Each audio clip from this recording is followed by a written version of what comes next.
I want to talk briefly about some of the new weapons that were developed for World War One. World War One was a fertile ground to either develop new weapons, new technology, or to improve technology that was already in existence.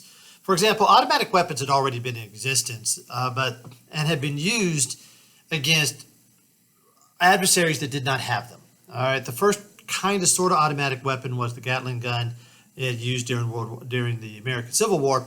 But later you have some of these other weapons that are decidedly used effectively in Africa by the English, in Latin America by the Americans.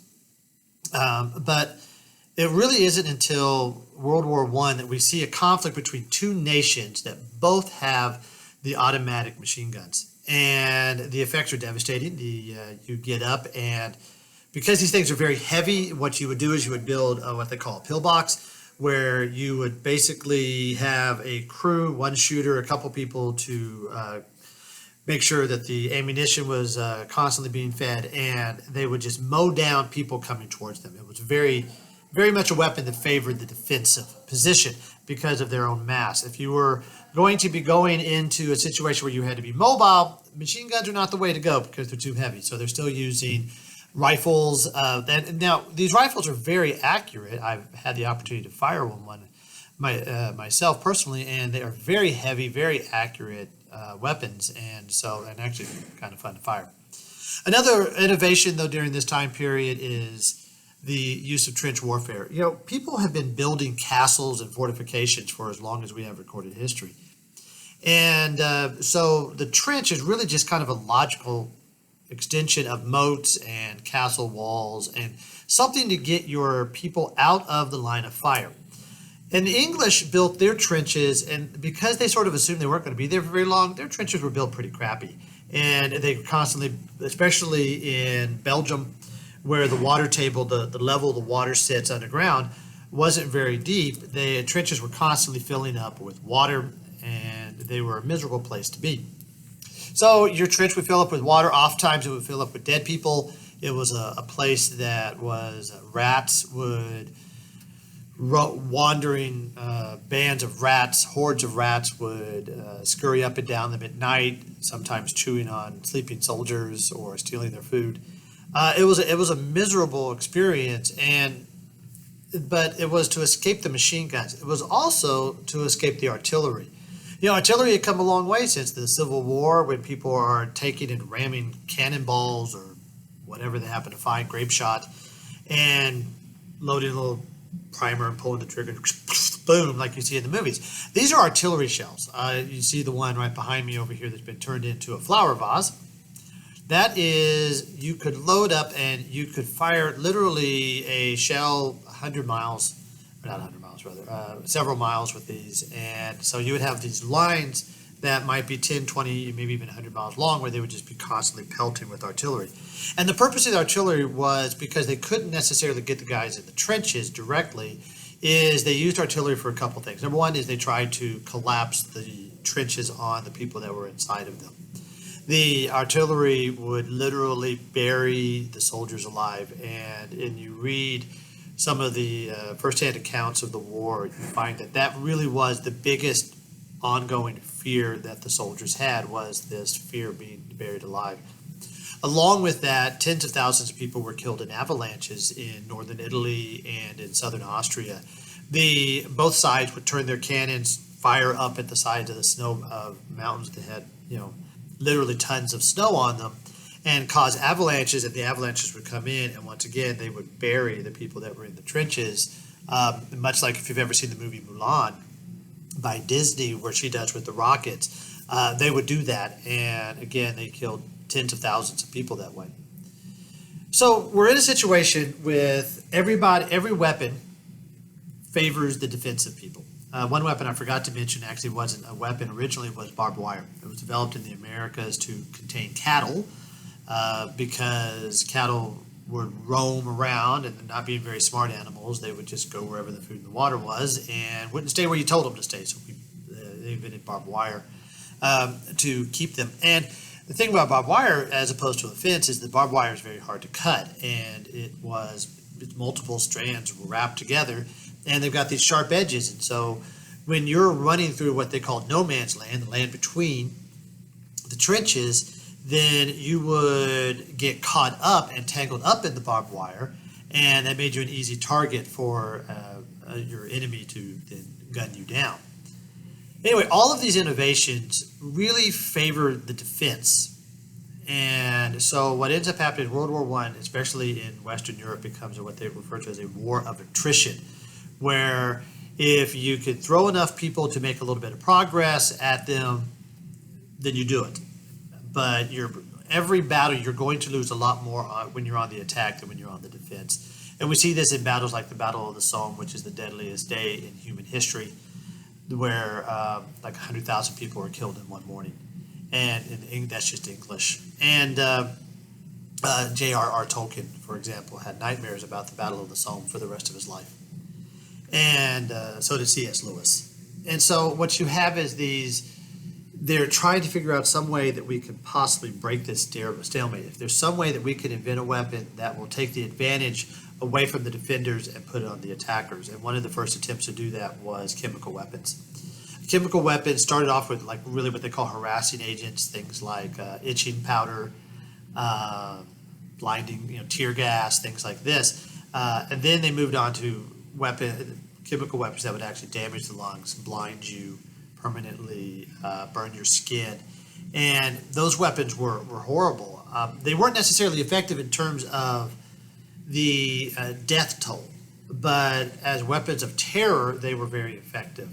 And so oftentimes the first time they were used, you had it was a still day, and then here comes this cloud of chlorine gas, and people didn't know what to make of it. And then people are starting to choke as their lungs begin to fill with fluid in response to this chlorine gas that they've been exposed to.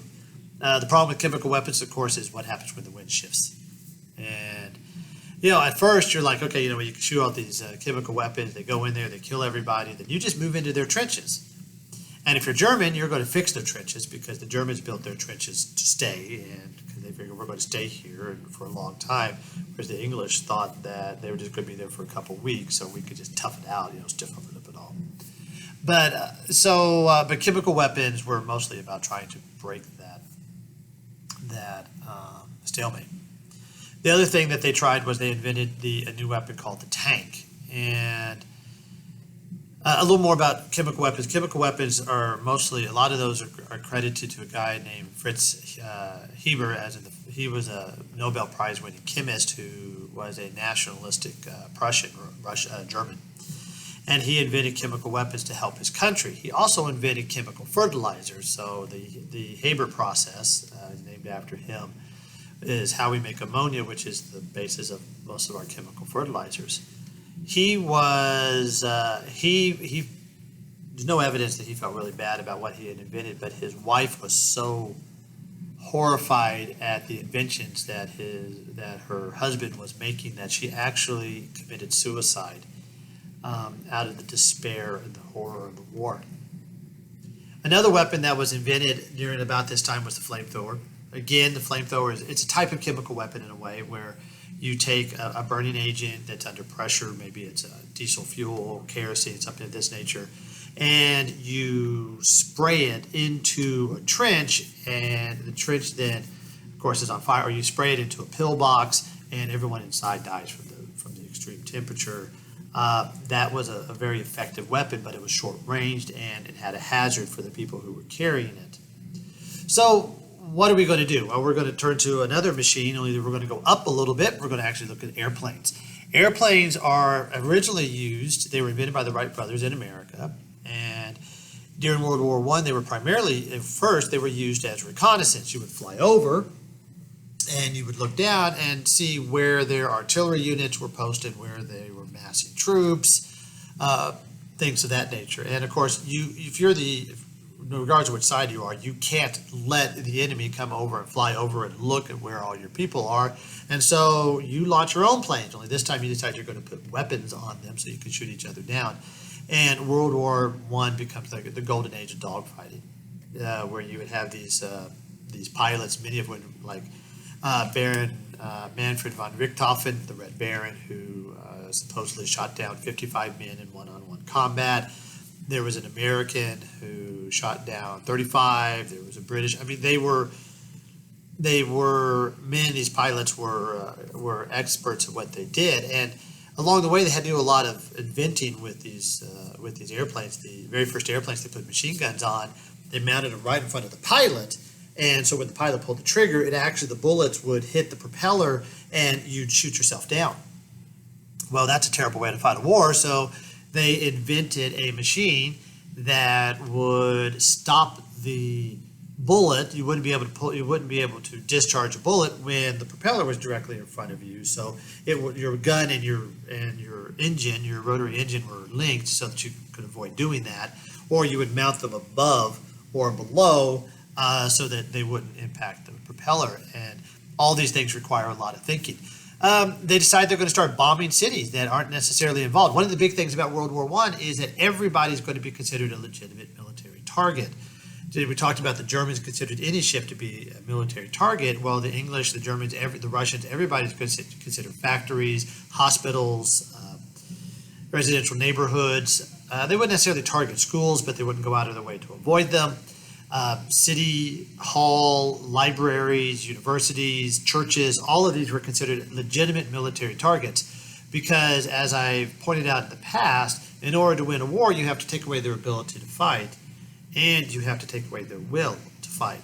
Well, if you bomb a factory, you take away their ability to fight because they can't build new airplanes or new guns or new medical supplies or whatever.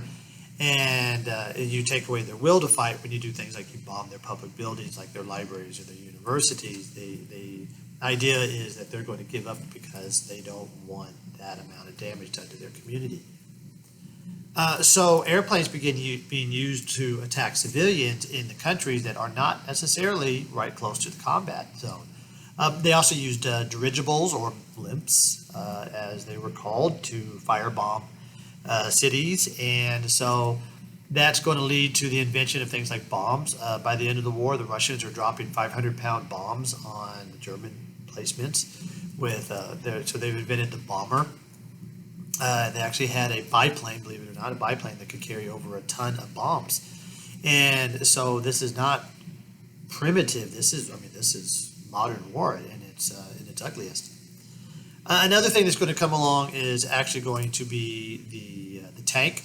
It's going to be invented in England. It gets the name tank because they shipped it to the front in things that were called water tanks. They were labeled water tanks to hide what they really were, and they weren't very effective at first. The idea was they would be large enough they could just go over the trenches. And they weren't very effective at first because they would be used individually or they would break down. And the English figured out that if you mass tanks, and so you have the beginnings of tank warfare, if you mass tanks, then tanks are very effective against infantry placements. And so we see this evolution, not just in inventing, but the evolution in how they're being used. So World War I is going to see a great explosion of new technology, and it's going to be very effective. And that's part of why there's such a high body count during World War I, is all these new weapons we become very good at killing each other. But the biggest killer of World War I, and it was equally on all sides, was diseases. This was in the days before antibiotics. You could scratch yourself on a nail in your trench, rusty down. You could die of tetanus a few days later. You could, a relatively minor injury or even a serious injury could potentially get infected. You could develop gangrene, and you could end up dying of the disease. The worst disease of all actually was the flu, and the Spanish flu is going to take hold towards the end of the war, and is actually going to kill about 1.5 million people in a year and a half. To put that in perspective, sorry, did I say 1.5? I meant 150 million worldwide. But they're going to kill millions of people, and it's going to be a swine flu that's going to be terribly devastating. So, yeah, that's what I got to say about all the warfare and the new technology that was developed during World War I. We'll talk a little bit more in class. Until then, have a great day.